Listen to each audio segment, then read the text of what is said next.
कड़वा चौथ की कथा।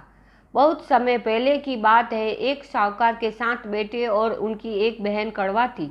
सभी सातों भाई अपनी बहन से बहुत प्यार करते थे, यहाँ तक कि वह पहले उसे खाना खिलाते और बाद में स्वयं खाते थे। एक दिन उनकी बहन ससुराल से मायके आई हुई थी। शाम को जब भाई अपना व्यवसाय बंद करके घर आए तो देखा कि उनकी बहन बहुत व्याकुल है। सभी भाई खाना खाने बैठे और अपनी बहन से भी खाने का आग्रह किया, लेकिन बहन ने बताया कि उसका आज करवा चौथ का निर्जल व्रत है और वह खाना सिर्फ चंद्रमा को देखकर, उसे अर्घ्य देकर ही खा सकती है, क्योंकि चंद्रमा अभी तक निकला नहीं था, इसीलिए वह भूख और प्यास से व्याकुल हो उठी है। सबसे छोटे भाई को अपनी बहन की हालत देखी नहीं जाती और वह दूर पीपल के पेड़ पर एक दीपक जलाकर छलनी के ओट में रख देता है। दूर से देखने पर वह ऐसा प्रतीत होता है कि जैसे चतुर्थी का चांद उदित हो रहा है।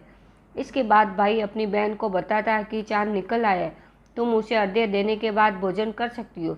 बहन खुशी के मारे सीढ़ियों पर चढ़कर चांद को देखती है, उसे अर्घ्य देकर खाना खाने बैठ जाती है। वह पहला टुकड़ा मुंह में डालती है तो उसे छींक आ जाती है, दूसरा टुकड़ा डालती है तो उसमें बाहर निकल आता है, और जैसे ही तीसरा टुकड़ा मुंह में डालने की कोशिश करती है, उसके पति की मृत्यु का समाचार उसे मिलता है।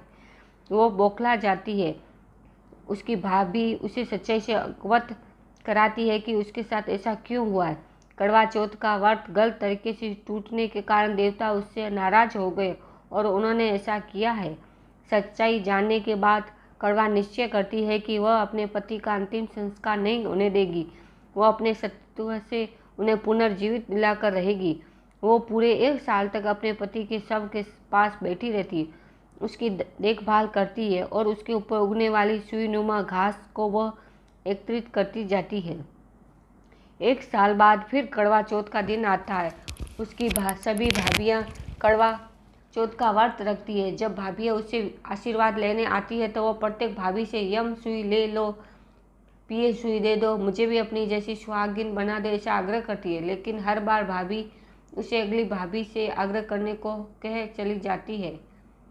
इस प्रकार जब 6ठे नंबर की भाभी आती है तो वह कड़वा उससे भी यही बात दोहराती है।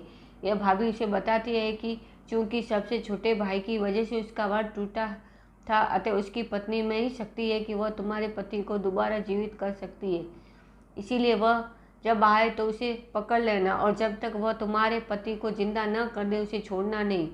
ऐसा कहकर वह चली जाती है।